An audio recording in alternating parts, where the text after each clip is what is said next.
Okay, well, hello everyone. My name is John Peelan. I'm the Director of the Scottish Council on Archives, and we're delighted to welcome you to the latest in our series of Why Records Management Matters. As some of you will know, these lunchtime events that we've been running were originally meant to be part of a full-day conference that we'd organised at the beginning of the year, but obviously COVID and lockdown put paid to that. But they have been really popular. We're running these events as part of a series of conferences that we've been running since 2018. The first two conferences were on the theme of why archives matter, and this one looked at what the importance of records management.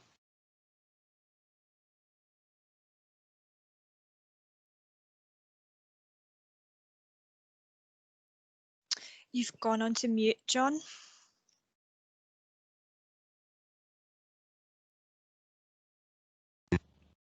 Right, hello, sorry.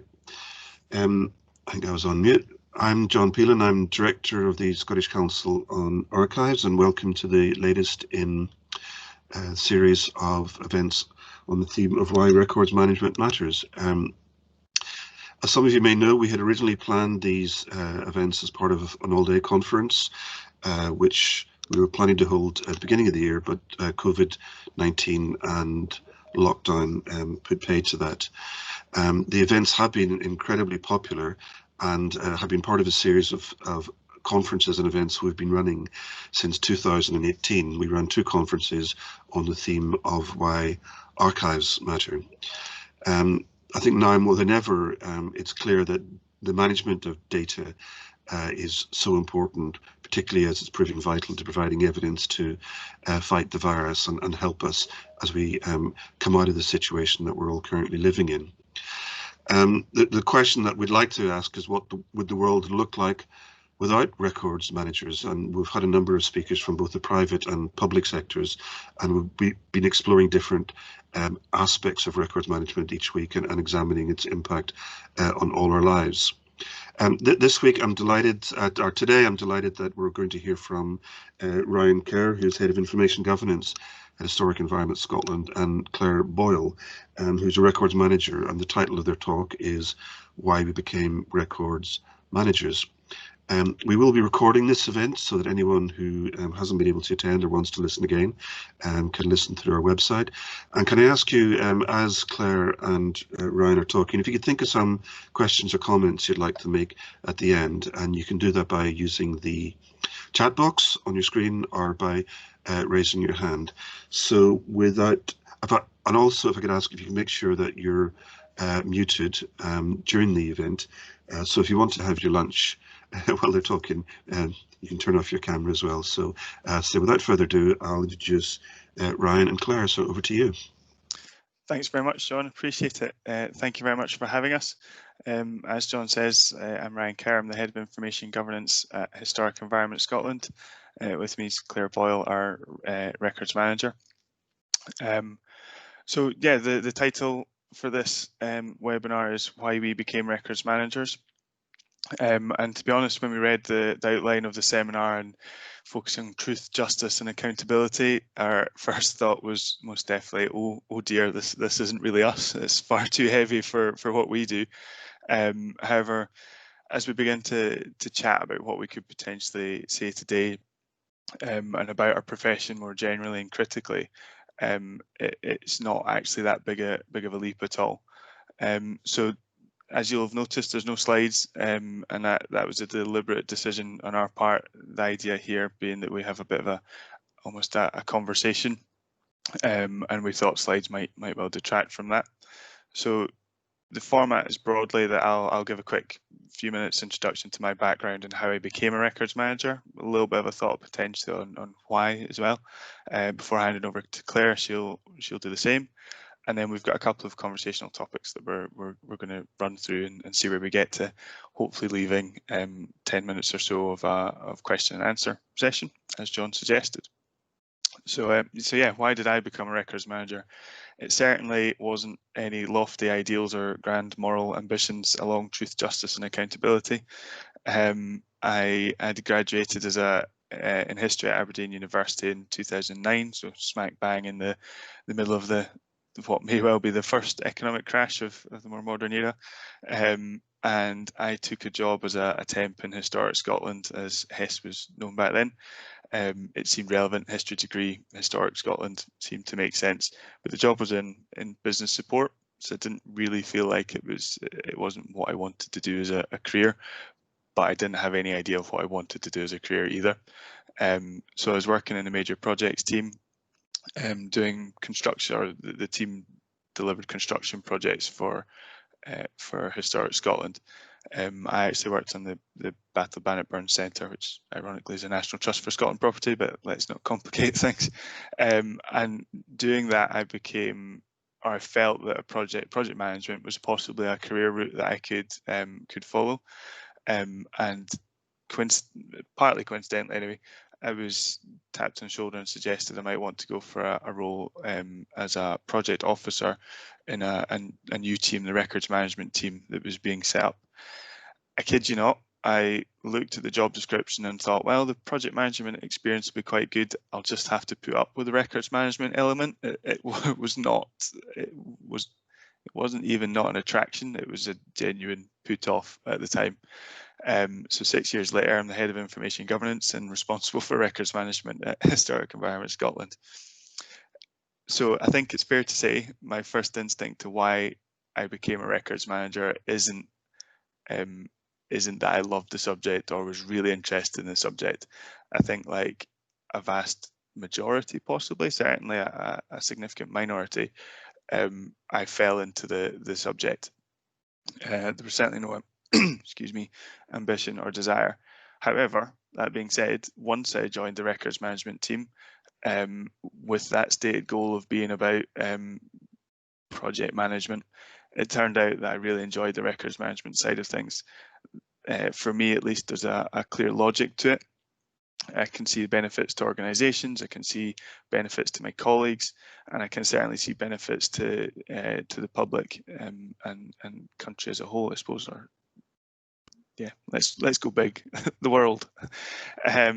So yeah, I began to understand these things. I think I'm relatively good at my job, so it's always, things are more enjoyable when you think you're good at them, in my opinion.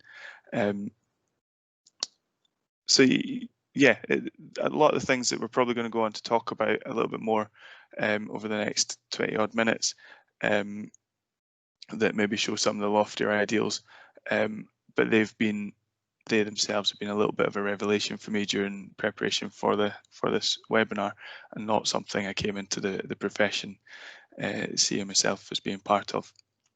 So I'll hand over to Claire. Yeah, so unlike Ryan, I had a very clear career plan. I wanted to be an archivist. That was the goal. Went to university, got an undergrad in history deliberately to do that. Graduated and tried to find a job in the archive sector. I don't have enough fingers and toes to count how many I applied for, but eventually ended up getting a traineeship in records management with the University of Edinburgh. It was largely FOI based, so I kept hunting for that archive job. Started my masters at Dundee in archives and records management. I ended up getting another traineeship with the National Records of Scotland, which was absolutely fantastic. I learnt a lot. That was fixed term. That was a year. So yet again, I found myself sort of trying to find an archive job. And history repeats itself, couldn't find anything, but a records management job came up at Historic Environment Scotland. So I thought, I've got a bit of experience in that, the two are related, my degree's in both, let's go for that. And I haven't looked back, and I don't think I will. I absolutely love my job in records management. I think it's not what I wanted, it's not what I set out to do, but I genuinely love it, and I think it's quite nice to still be linked to that cultural side of things. I think records management has a very corporate sort of impression. People tend to think it's very business related, whereas archives is more about the culture. So I think I sit quite nicely in that bit in the middle. I'm working with records management, but the information that I'm helping to manage and to look after is related to Scotland's heritage. So it's that kind of nice middle ground. So I guess, yeah, while I set out with a definite career path in mind, I still ended up falling into records management, a bit maybe in a different way than Ryan, but it certainly wasn't the goal. And I think, like Ryan said, I think that happens to a lot of people in records management. I don't think there's many people that I've spoken to in the sector that can say hand on heart, yes, I set out to become a records manager. So yeah, that's a bit about how I got to where I am just now. So that was where our initial starting point, maybe answering the question, the presentation, but where we sort of flowed from that into a couple of topics. So the first one, we started thinking about how records management at the moment is bigger than managing individual files or records. It's not about that. It's about managing the information that's within them. It's about not only records managers, but information officers, information governance as a wider subject, data protection professionals and legislation. There's FY and Public Records Scotland Act. It's a much bigger profession than simply managing files. And that got us onto a little bit of compliance. Yeah, I think the compliance aspect of it is one of the reasons that it's a much bigger profession than the title suggests, I guess. If you look at records management departments across certainly the public sector, maybe less so the private sector, but they tend to have their roots in that sort of central paper-based, almost like a registry service. There was a lot of control over the information, and it was centralised and it was paper-based, whereas I think it was almost admin. That's where records management grew from. Whereas I think these days compliance is a bigger driver than the sort of admin support that was maybe the driver in the past. It's that compliance element that makes it information governance and not just records management. And I think the ramifications of that poor information or potentially poor information management are starting to be recognised. The corporate risk of not managing information effectively, whether it's financial or reputational, without records managers and information professionals, positive legislation that's bigger than an organisation, such like, as I touched on, data protection and FY, and potentially in particular, wouldn't be taken as seriously. Certainly the example on HES shows that in the last 6 years, since the records management team and now information governance team came into being, data protection and FY was, I can categorically say, not taken as seriously as it is today. So we're promoting positive legislation and in doing so protecting people. And you can start to see how it links into some of these loftier ideals. That being said, I think there's complexities that are introduced in the modern age, and technology being the number one thing here. That there's huge challenges, and if both of us are doing our dissertation, I think Claire, our dissertations at Dundee University, and Claire's going to touch on hers a little bit later, but mine's around Microsoft 365 as an enabler or blocker towards Public Records Scotland Act compliance. And it's very clear very quickly that the technology these days is light years more complex than it was even 10, 15 years ago. So that in itself makes our job more difficult, but also more important. Yeah, I think it's that it does make it more important, and I think it's that compliance and legislation part, and the fact that things are so much more complex.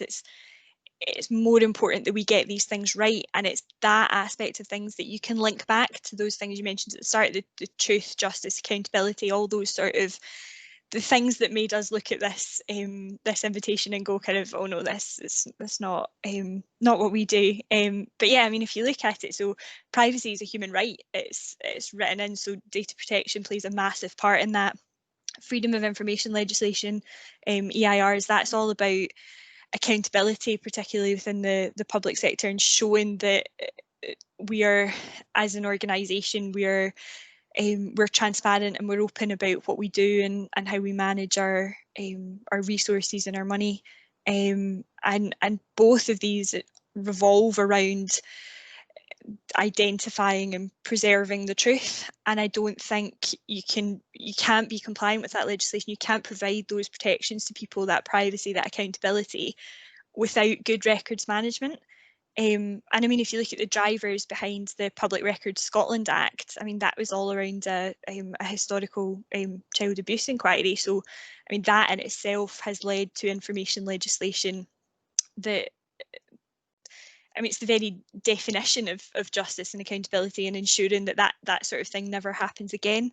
And our organisation couldn't be compliant with that legislation if it wasn't for us and our team and doing that records management and that information governance. So I think it's, when you look at it that way, I think it's much easier to link it back to those big topics, for want of a better phrase.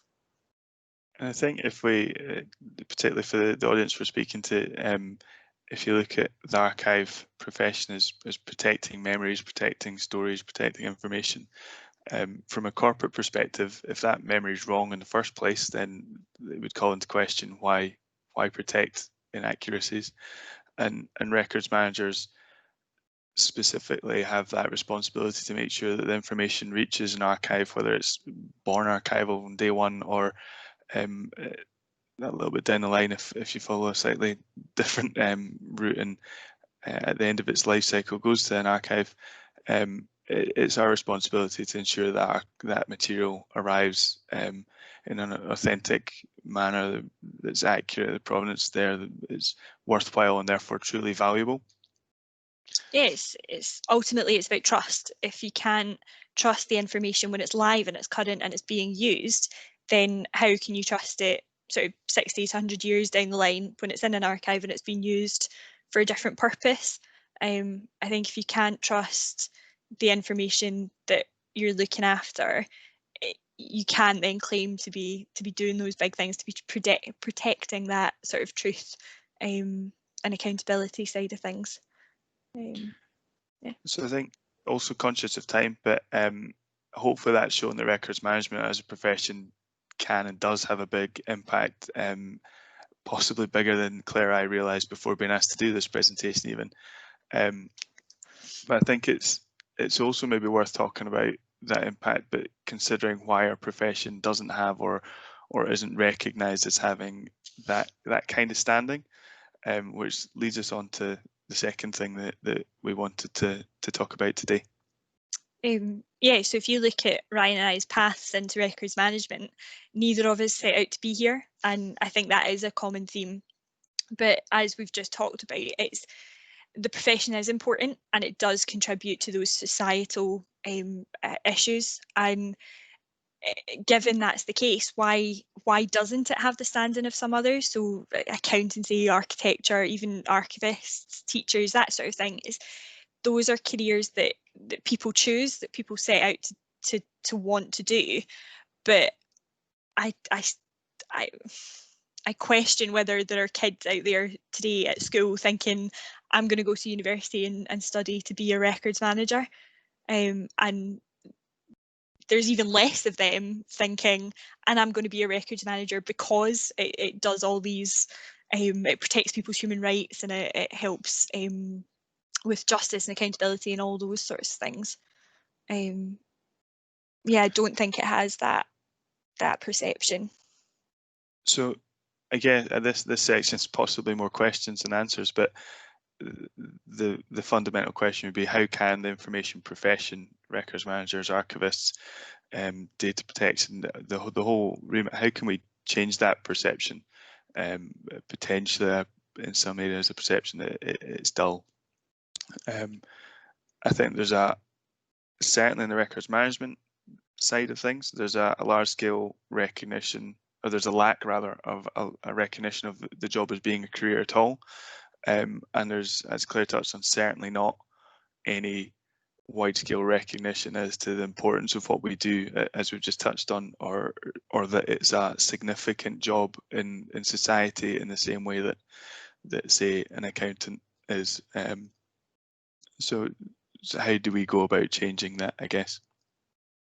Yeah, I think there's definitely that lack of awareness of what the career is. I remember I was giving blood and I remember the guy was just chatting away to me, trying to distract me from the giant needle in my arm. And he asked me what I did, and so I was like, oh, I'm a records manager, to which he responded, oh, like vinyl. So I then had to explain, no, I don't manage music collections. That's not what I mean. And it's constantly having to explain what you do. It makes you doubt yourself whether it is that sort of bigger thing. Yeah. And I think that's a good example. It's part of what I would imagine is the solution going forward. Is everyone on this call shouting about what we do, but doing so constructively. I personally have a bad habit of putting myself down, and sometimes by association I'll be putting the profession down. So it needs me to people like me to change my attitude, and rather than going, oh, I just do this or that, but I go, oh no, actually my role, my profession, my role is very important to society. So I'm sure I'm not the only one that does that. So I guess it's on us. Yeah, I think it's bigger than records managers as well. I think so. Brian and I obviously work in records management, but we're here chatting to you in an archival setting, and we need to work together on this. And that's actually what my dissertation is on. It's the relationship between archivists and records managers.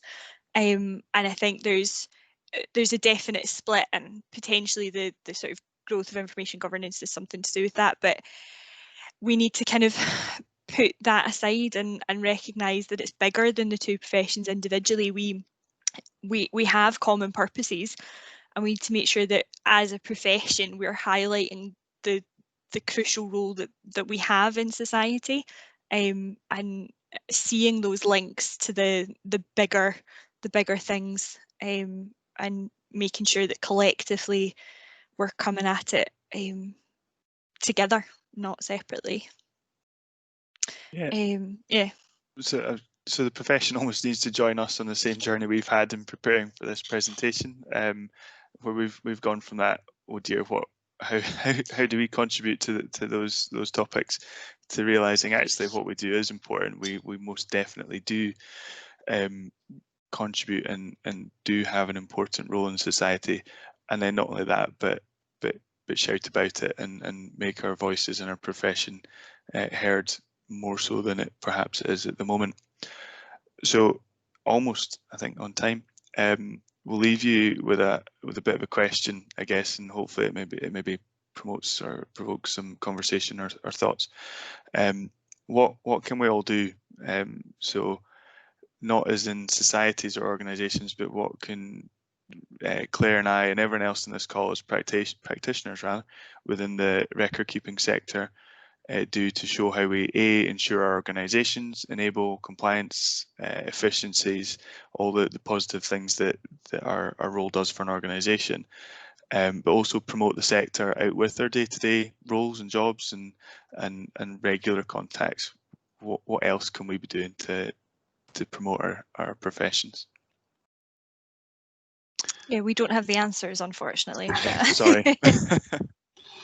Well, thanks very much, Claire and Ryan. It's really interesting to hear both your personal stories and your roots into the profession, as well as the discussion around some of the loftier ideals.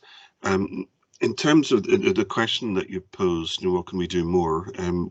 Next year, there is a Scottish parliamentary election, and Scottish Council on Archives hopes to work with a number of organisations in developing a manifesto for prospective parliamentary candidates. And we hope to build on the statement that was issued by the International Council of Archives and other organisations early in the year, just as the lockdown began, in which it's the statement said the duty to document does not cease in a crisis; it becomes more essential. So I think the role of both of you and your colleagues in the sector is so incredibly important, and I think there's an opportunity to highlight the important role that you play in terms of its wider impact on society is perhaps now greater than ever. In terms of some of the more practical stuff, one of our attendees today has asked that perhaps we need a better CPD structure like other professions, which is common across the divides. I'm not sure what I mean by the divides, but in terms of CPD, you know, I'm kind of conscious that certainly architects, for example, used to be mandatory CPD requirement, you know, in terms of number of hours per year. Records managers, do you have a mandatory CPD requirement? No, if we do, I'm not doing it. We're both, Ryan and I are both accredited members of the Information and Records Management Society, but it's a one-off thing. You do your interview and you demonstrate how you've developed and how you've obtained experience, but as far as I'm aware, there's no sort of follow-up on that. But I absolutely agree. I think it's definitely something that can help the sector, and from a personal point of view as well, make me better at my job individually. So yeah, it's definitely something that I think would be beneficial. A couple of comments on that from Robert Fotheringham. There's a CPD framework which has been developed by ARA, and another says it's more targeted to archival staff. Robert said it just needs amended for records management. Susanna Riley says that we use the CPD and find it a good starting point. So it looks like, you know, ARA has something, but maybe it just needs to be refined to be more relevant to records managers, and that's something certainly we can talk to them about.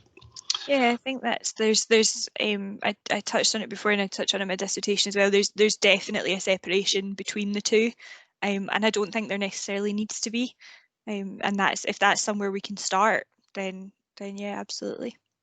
Well, maybe I could just touch on what you just said there, Clara, because you obviously now work for Historic Environment Scotland, and you know, previously there were two organisations, the Royal Commission and Historic Scotland, and there are archivists, you know, working there, Leslie Ferguson and colleagues. SCA is just about to join as a corporate member of the IRMS. You know, we are a corporate member of ARA. But some of the discussions we were having is about any of the gaps that are involved in the life cycle of a record. And I wonder, you know, what relationship do you as records managers have with the archivists who have responsibility for the historic environment record? So I think there's a couple of key points. I know and speak to Leslie very regularly and have a good working relationship. There's a complication in HES in that our corporate records currently go to National Records for Scotland, despite HES having one of the biggest national archives in the country. So that in itself is something we've identified, but is I suppose it's a little bit of a barrier to us effectively working, in that, yeah, the information that we're looking after at the moment doesn't necessarily make its way to Leslie's remit. That being said, I think one of even within the information governance team at the moment, we are not spending significant amounts of time identifying corporate records that should be going to archive. It's a weakness that we recognise, but currently, depending how you want to look at it, either don't have the resource to focus on it and start to pull out that kind of information and really highlight what corporate records HES creates that should be identified and go to an archive, whatever archive that is. But secondly, so it's a priority thing. So technically we would have the resource to do it, but we'd have to stop doing other things. And rightly or wrongly, obviously in my opinion, because I've made the call, it's the right thing to do. But we I suppose are making a conscious decision that from a records management perspective, that's going to have to come once we've got our information in a certain order. And so yeah, I think that probably answers the question, but it's not as simple as recognizing that it's something we want to do. It's having the time, resource, and skill set even to do it. Thanks. And another comments that come in from Jenny O'Brien, kind of just touching on this possible division between the two professions, where Jenny says it's interesting to hear about the records management versus, interesting use of the word versus, archivist perspective. And Jenny's currently a digital archivist, but I think the roles in her experience have been pretty blurred and not something that's necessarily separated. And Claire, you made a comment on that. Is there anything you'd like to say on that? I think it's definitely something I'd be interested in chatting more about with literally anyone. I could talk for hours on this topic. I had to significantly cut down the word count of my dissertation, but I think technology definitely has a role to play in pushing the two together. I think part of it is just down to my experience. I just happen to have worked in places where they are definitely separate. But I think it's technology certainly is pushing the two together. There's much more scope now for people to or organisations to recognise archival material right at the start, and records managers and archivists work more closely together. That maybe wasn't as necessary, I guess, back when technology wasn't as advanced or prevalent as it is just now. But yeah, literally, if anyone wants to contact me about it, please, I could chat for hours. So yeah, please do. Okay, and just looking at the chat box, Robert Fotheringham has come back and said he agrees with you, Claire. I think the two are fundamentally linked. You can't archive records until you've managed them to that point. Antoinette Seymour has asked, just curious about your records management at home. Do you find yourself applying your skills there? I bizarrely started to use version control on certain documents at home, but I would, to be honest, I'd probably take some of this into my professional career, and it's a bit of a do as I say, not as I do in certain elements. But I am definitely an awful lot better at managing my information both at home and professionally now than I was before I got into this profession, and I do notice the difference. You are able to find information quicker, more efficiently. You begin to recognise the important information from the less important information. So yes, a little bit is probably the the honest answer. No, I definitely do. I'm a very organised individual.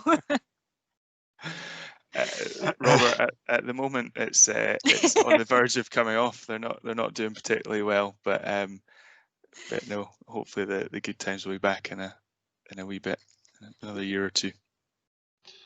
So while Claire can talk about archives and records management for hours, I can talk about American football for hours on end. Okay, well, I don't think we have any more questions or comments, unless something comes in. Hi. Sorry to bother you. I can't see the chat box. It's Andrea Wells here. Hi, Andrea. Sorry, yes, I was just thinking you definitely need a Hugh Hagan in the Public Records Scotland Act. He is brilliant at saying, speaking about records management and how it affects people, like the child abuse inquiry and things, and how it all started. You all need a Hugh Hagan. We do. Everybody loves Hugh, and he's an exceptionally good speaker. So I'd agree with that. Okay. Well, I'll let Hugh know that we all need a Hugh Hagan. I'm sure that'll make him feel very happy. Okay, unless there's any more comments from anyone, then we'll leave it at that. And thank you very much to Claire and Ryan. I think you should use every opportunity to big yourselves up. I think what you're doing is extremely important. And hopefully, putting in the context of the wider events that we're running, you can see just how much your work fits into that. If I could just remind people that unless my colleague Robert corrects me, there are still places available for the final talk in this series with Laura Miller and Anthea Sellers on the 3rd of December. I'll wait for Robert to correct me. There are places. So please there are places. Okay, fine. So and that they can be accessed through our website. So there's lots of thanks coming in. So a virtual round of applause for everyone. So this session is recorded, so you can listen to it again. So thank you very much to Claire and Ryan. That was really enjoyable and really interesting. And thanks to everyone else, and enjoy your lunch. Yeah, thanks for having us. Yeah, cheers. Bye. Bye-bye.